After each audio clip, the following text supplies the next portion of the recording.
Hi, Mike Kennedy with you here, and I'm looking at like the only mushrooms found during the walk here, and we're going to look at some of the characteristics of these. And if I talk constantly, you'll know I'm talking constantly because there's music playing in the background. The football team is practicing and they got this copyright music playing, and if that comes across on the video, I won't be able to put the video on. Here we have the typical Amanita. We have a enlarged base, we have the cap. We can't see any type of veil at all on this. This is definitely a grayish tan color, so that rules out for me only one thing. It's not Anita mascara probably. But there's my only mushroom. I found some other mushrooms, but they were very eaten up by bugs and slugs and things. But I'm going to take this home, slice it apart, and we're going to examine it a little further. Or perhaps in the car where the music isn't playing. Well, here we are in the car. The noise you hear is the air conditioning because it is hot. Now, I picked a smaller one too, and what I'm actually going to do with this is take it home and grow it. Some people take these and put them in a cup, you know, keep them moist, and they'll actually grow bigger and unfurl in fruit. Now, I'm going to show you a technique. I posted some mushrooms by mistake with the wrong color. So I'm going to do this. This is an 18% gray card. I'm going to take a photo of this with this card with my high-end digital camera, the Nikon D5000. And by including this gray card in here, I'm going to be able to, in the photo, exactly turn this back to gray, and then these colors will be represented exactly. Okay, so that's one way to do it. Back in the film days, with critical photography, especially if you did some large format things with color transparencies, a lot of people would take a picture and just include a little bit. See, now this has edges, so their gray card wouldn't have edges, but just include a little bit of the gray card. That way, they still had all their composition in there, and they could still take that color negative, large format color negative, or color transparency, and make sure it was exactly the right color, because all they had to do was put a color analyzer on that spot, and it would make it exact. Now, what we have now is programs like Adobe Photoshop, where you can just pick an area like that and say remove any color tint. And since this is supposed to be 80-80-80, it will move everything back to the colors that it's supposed to be. So there's a little hint on getting exact colors with digital photography, because as the colors, different colors come in, the colors actually change because there's an automatic color balance feature with your cameras. Now you can turn that off, which is very helpful sometimes. If you're going to be in bright sun, you'd use a bright sun. If you're going to be in the woods, you do more of an overcast setting. And there is a way to actually take this gray card and photograph it and use that as your color balance as well. But right now we're going to be doing it this way.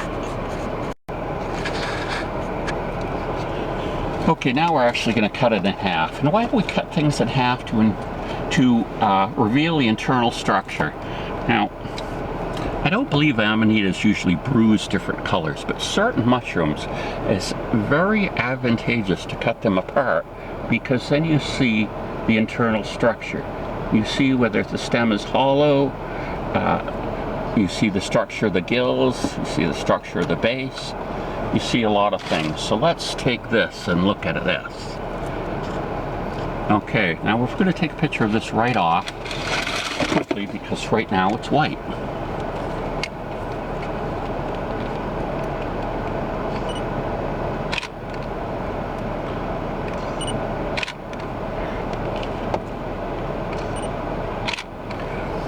Now, we're going to wait a few minutes and see if this changes color, but I don't expect it to. Now, sometimes a clue can be too is, you see this area here that there's a hole and there's a red staining there? Well, that means insects have gotten in there and actually eaten the mushroom out.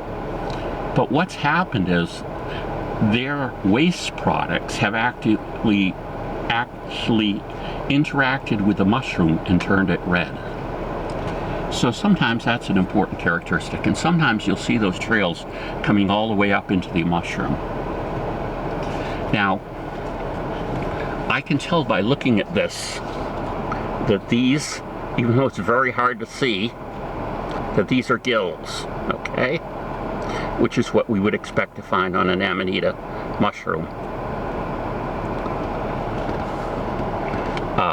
If I had waited for this to grow more, this cap would be flat and it would be very apparent that it had a gill structure. But you can see there that I peeled apart the actual gills.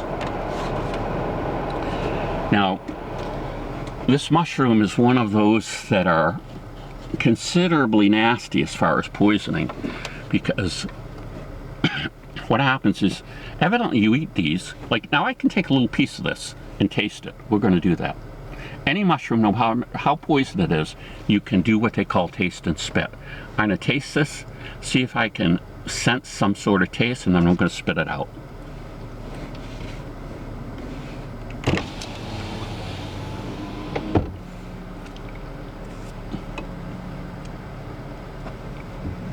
Well, it's out.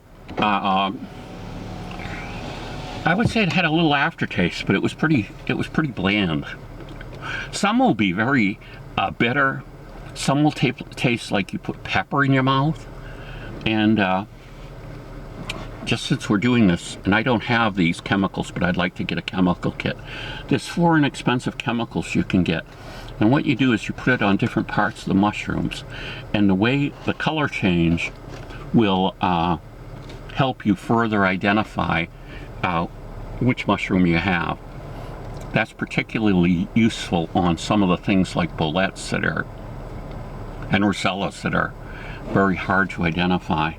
And then one of the features you've seen me do is the spore print. In other words, once this is flattened and opened up, you cut it off, you set it on a piece of paper or aluminum foil, depending on whether you want to just see the colors on the paper, or the aluminum foil sometimes is useful if you want to do something with the spores afterwards. You can wash them off. It's kind of hard to wash them off the paper. The spore print can be very meaningful for the color. That's one identity. But then sometimes mushrooms further have to be identified by actually taking some of those spores and looking at them in the microscope. And microscope isn't set up right now, but hopefully I will get it set up soon. But you can actually do microscopic examination of the spores or some other structure of the mushroom, and that will be what finally identifies it and puts it in a category. Now, normally with edible mushrooms we don't go through all that. We don't need to go through all that. There is a variety, Amanita jacksonian, that you can eat of these, and but there are lookalikes to it. So if you get it wrong, you die. You know, so I haven't fooled with it yet, and I don't have that expertise to be able to tell any of those apart. And personally, to me, with all the other edible mushrooms out there, I don't think I'll be eating any of this group forever, anytime soon. I just can't see the benefit of it. But so there you go. You've learned now something about the Amanitas. You've learned something about the photography, how to get the color exactly right. And like I say, then it's digitally processed to remove any color cast. And we also talked about a fun little project of taking this home and actually allowing it to grow and see what happens. So, Mike Kennedy, that's my little mushroom walk for today. I got some exercise, but my goodness, is it hot out there today, I'll tell you. So, take care and God bless. Bye.